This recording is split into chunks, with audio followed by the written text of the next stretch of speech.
Hey, what's up, Gaming Trend? We're over here with Pendelhaven, and they've got a unique gaming system, all based on the runic gaming system called Fate of the Nords. And I've got here with Andrew Valkauskas, who's going to talk to us just about everything that's going into this world and how this makes it a little bit different when we're in the role-playing game space. So, Andrew, what do you got going on here today?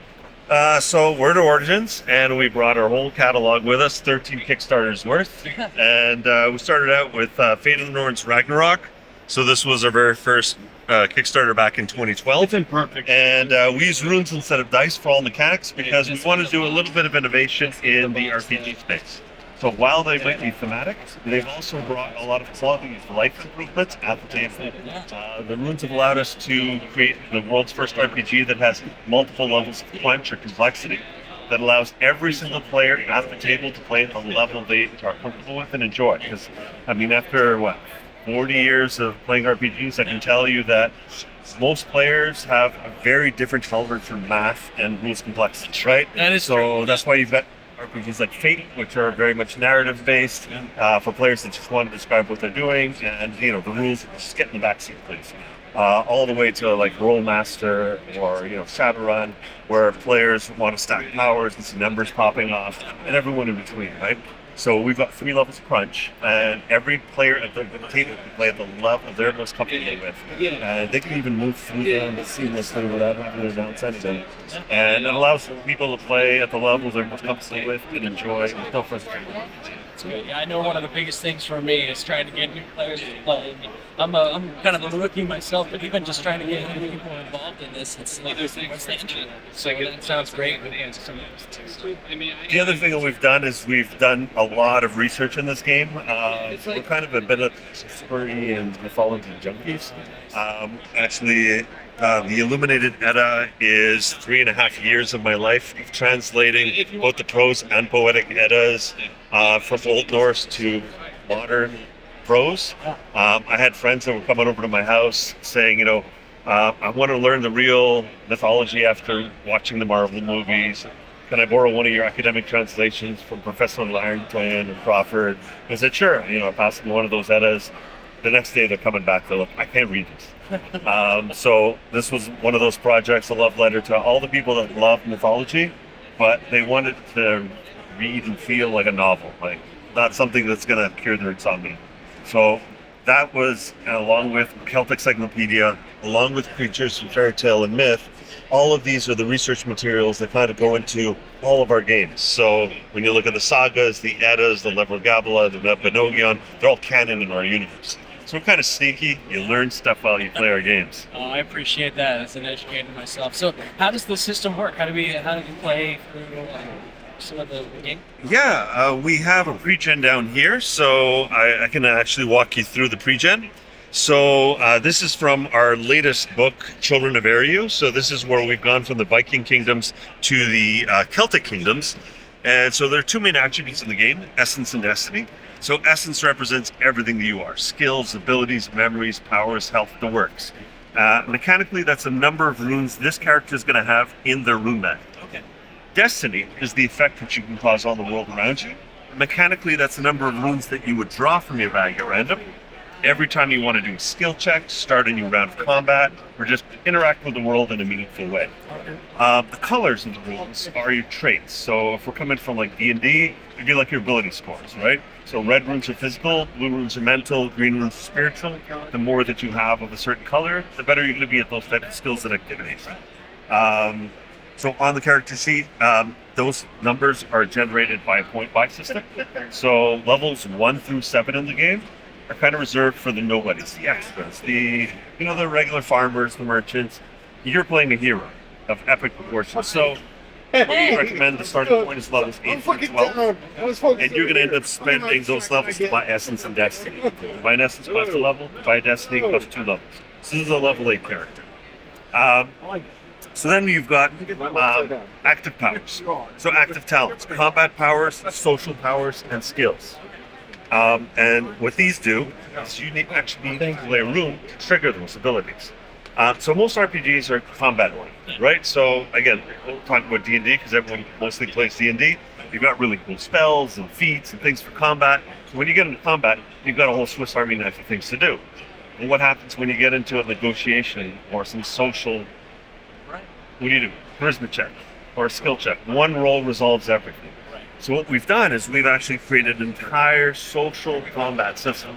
So you've got all kinds of abilities, the skills and powers and conditions, emotional conditions that you can apply to the player. So not only do you have like petrification and paralyzation like the traditional RPGs, but you got things like anger, love, lust, grief, things like that that have impacts inside combat and outside of combat. So social combat comes into play just as often as the combat powers. Very fair. So we wanted to give an equal balance, 50-50 combat and non-combat. Because when a player looks at the card sheet and all sees combat, it's like a hammer looking for nails, Spanish, right? So the other thing that we've done is we want an RPG to feel like a game. So when you look at someone playing an RPG, most of the time it looks like if someone's never played an RPG, it's like they're doing their homework or their taxes, right? Right. Yeah, exactly. Right. So this playmat and the runes actually manage the entire state of your character. Okay. The only thing you're going to need your pencil and paper for are your quest notes and your loot. Yeah. Right? So when you draw your runes, that'll be when your GM asks you to weird, which is the Old Norse term for reveal your destiny. You're going to draw your runes and put them in hand at random from your bag. And you'll also draw your void rune because that's your specialization for your archetype when you pick your specialization. And these runes represent your actions, your potential actions. And walking through those 3 levels of punch, let's pick an example. What a cheesy example. It's the cheesiest example in RPG. So sitting in a tavern. Strange guy walks up to your table. Stop me if you've heard this one before. And you recognize him as an assassin sent to kill you. What do you do? Well, I'm going to, it depends on if I'm a fighter or not, turn the table over. So you flip the table. So for every verb you use, you play a rune. Okay. So you turn the table over at him, and this is an action-reaction system. So unlike other RPGs where when your turn's over, you're kind of just sitting there like a passive spectator, you get to react. So the assassin, if I can just grab some runes here, would have their own runes, and they could say, I've come here to stab you. Let's say the assassin has 2 runes. They could say, I dodge out of the way from the flip of the table. Or he's going to say, you know what? I want to stab you twice. So I'm going to take the table falling on me, and instead what he's going to do is take the impeded condition, and we're going to mark that on the playmat. So impeded is hiding, I can't read upside down right now. Impeded's right there. So you mark impeded, and you move on. So what do you want to do with your third action? Well, now that I think we got to attack now, so I'm going to take the axes and slash him. Okay, perfect. So your third action, you slash up. And so there's no roll to hit. Vikings don't ask for permission. And it's an reaction, right? So you're going to deal your damage factor. Okay. He's going to reduce it by his protection factor. And he's got his own runes. So unlike your traditional RPGs where you kind of sit around and things happen to you until your next turn, you can actually actively play your runes in response to something. Okay. So he could say, I parry your attack. Or he could say, you know what, I'm going to save my actions. And I'm going to stab you back when it's his turn, right? Okay. And he's going to take the damage. And so now let's talk about damage. Yeah. So combat is supposed to feel visceral and dangerous, right? Yeah. Do hit points help or hurt that? Well, it's just it's just a ticker going down, so it's not right. Exactly. It doesn't set the mood, right? Yeah. So if you've got like an arc lich sitting in a tomb, the GM's really trying to set the mood for the players. So as you come down into the tomb, there's just mist covering the ground. You hear the ground tearing up, a skeletal hand start reaching out. You see this dark shape gliding towards you. It fires this eldritch bolt at you. You're kind of creeped out, and it says deal 13 damage. And you're like, okay, 50 hit points minus 13 damage. Math. Has anything changed in the game after you do that 13 damage? No. So why the hell are we doing this math, right? So high math, low impact. Okay. What we wanted to do was invert that pendulum completely. Low math, high impact. So what happens when you take damage is you're going to reach into your bag, pull out a rune at random, and you're going to bring it down this damage track. Okay. So if you take 5 damage, you're going to go 1, 2, 3, 4, 5. End of round, your runes go back into your bag, the void rune goes back in its spot, and then shake up your bag, you draw new runes for the new round. Did you notice something? That rune was not an option. You could not draw it. Every single hit is going to reduce your repertoire of abilities because every single one of these symbols is tied to powers and abilities that you have. And that's the next level of crunch. So let's talk about the next level of crunch. Instead of verbs, you could play these runes for their symbols. And so when you create your character, you bind symbols to different combat powers. So we could end up doing a Furious Guard here, or we can or we can use this ability to maybe use a social power, which is going to be Voice of Fury, where it gives emotional conditions to your allies, riling them up to battle. And by using those powers, you end up going a little bit further than just a verb. You get a little bit more juice. With me so far? Yeah. So you're pulling out different potential abilities that you intended to do.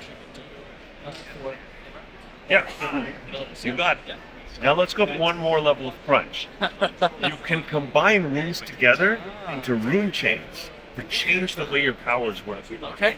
Now, let's say that assassin walked up to you and he had two buddies with him. Now you're outnumbered 3-1. Are you worried? Let's just call him Viking. That's right. Viking. All right. So let's do a Furious Charge, right? So we're going to use this ability. Now, if you look next to every single one of these powers, you're going to see 3 key words and colors. 1 red word, 1 blue word, 1 green word. It means if you add a rune of a specific color and we rotate them to say this is the power, this is the meta tag, you are going to trigger that keyword. What does multi do? They're described on the free gen, a +1 reach and strike up to 2 more targets. So with these 2 runes, that attack is going to hit all 3 of your enemies, leaving you 1 additional rune. So again, by chaining your runes together, you're getting a little bit more juice and gas again out of your runes. So for those min-maxers that want to see, okay, I'm going to play the highest punch level, they're trying to get the most juice out of every single one of their actions. Now obviously it doesn't get you 3x or 2x of what the regular verb can do, but it does give you enough to incentivize you to say, yeah, you know what, I want to optimize. I love the idea of just taking things and like looking at what the puzzle says. These are my it's just a destiny that how can you shape that to whatever situation? That's a cool system. And this is not locked in. So if you wanted to go through all 3 quench levels in a single combat round, you could. So you could end up saying, if I get the other rune, you could say I flipped the table. This quench 0, right? Yeah. Then you're going to use one of your powers. Let's say, what is that? Blessing of the Gods. And then you're going to do a multi-Furious Charge. So by quench 0, quench 1, quench 2 in a single combat round. So no one's locked into any of the quench levels. And this is a great tool for GMs as well. So if you're GM and have to run a boss monster, see that lich, and you've got a bunch of these little skeletons that are rising out of the ground, most RPGs are going to force you to look at the skeletons at the same level of minutia as the big boss monster. Yeah. But do you really need that level of detail? They're supposed to run in waves and just do some token damage and die, right? So you can use quench 0 for them and say, listen, skeleton runs up to you and bashes you with a rusty sword. Skeleton runs up to you and tries to chew on your neck, right? So use verbs. That frees you up as a GM to now look at the stats of your lich or specter and go, if I create these rune chains with my specter, that's going to put the fear of God in the players. So you can focus on the stuff that matters, and the stuff that doesn't matter will run on our way. I love it. It's great. That's the runic game system in 5 minutes. Cool. And in lots of different varieties of gameplay. I know you talked about Vikings. We got some. Yeah, the 6 Celtic kingdoms. So you've got Scotland, Manx, Ireland, Cornwall, Wales, Britain. All of them are covered. So we've got the Celtic Encyclopedia, and then we've got, I think we're sold out of Children Variants. That's right. Well, and so if people are looking to get into the system, where can they find information about it? So www.fateofthenorns.com.